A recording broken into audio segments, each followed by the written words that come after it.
Hey y'all, my name is Jordana. I'm an early RAPP educator in the South Bronx, and I'm also a yoga teacher and meditation practitioner. I'm excited to share more about that with you today.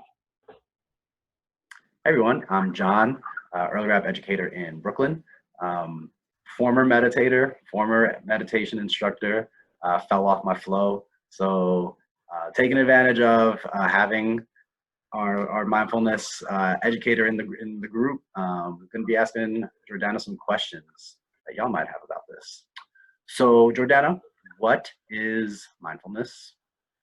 Okay, in one word, I would say mindfulness is awareness. It's just being aware of what's going on inside and around you. And specifically, mindfulness is looking at how you can use sensations to tap into your emotions. So how am I feeling in different parts of my body, and what does that mean about how I'm feeling emotionally? So it's like paying attention to yourself on purpose.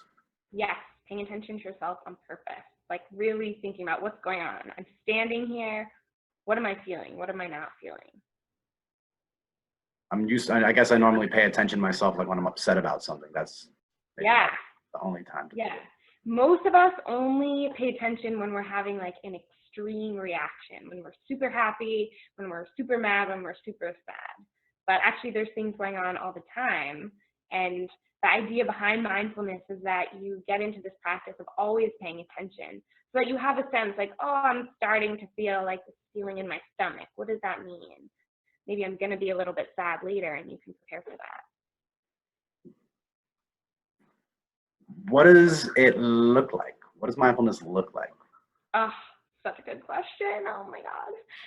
So mindfulness doesn't really look like any one thing. I think there's this image of like the meditator sitting on a rock, like super zen, wearing yoga clothes, and that's not at all what mindfulness is about. It can look like washing your dishes. It can look like going for a run. It can look like singing in the shower. It can look like listening to your favorite song and like dancing in your room. Mindfulness is really anything that makes you feel connected. So when you feel connected with yourself, with your body, even with the people around you, your community, that could be mindfulness. So it doesn't always have to be this person on a rock somewhere. One time it was given to me as an example of like, if you're getting on the train and when you're being mindful, if someone is like running and is like, hold the door, like when you're mindful, like you're actually like out of your head a little bit and you can actually like hear that. Yeah. And maybe you then hold the door. So like mine was like actually just like being alert, paying attention. Yeah, just paying attention. Being on the subway and practicing mindfulness is like the best practice. That's when I usually do my practice. And what do you do? How do you practice mindfulness on the subway? So if I'm standing, I like to stand really well, just like make sure I'm on both my feet. I'm not like kind of standing on one leg. I'm really standing, having equal weight on my feet.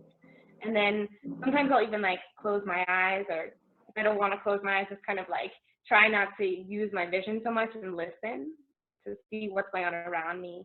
Like sometimes I can hear more that way. I can hear people laughing. I can hear, like if there's a baby crying, I can hear the turning of the page of a book, all kinds of different things. And for me, that's a way of like tapping into my sensations a little bit more.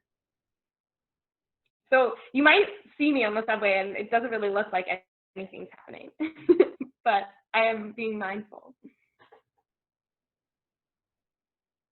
That actually used to be where I would practice on the subway, like trying to like remembering to breathe, like because I can be very reactive when I'm on the train. Like I can get annoyed by stuff around me. So even to just notice like that's annoying me. And it was almost like a third person like watching myself, like kind of like laughing at myself.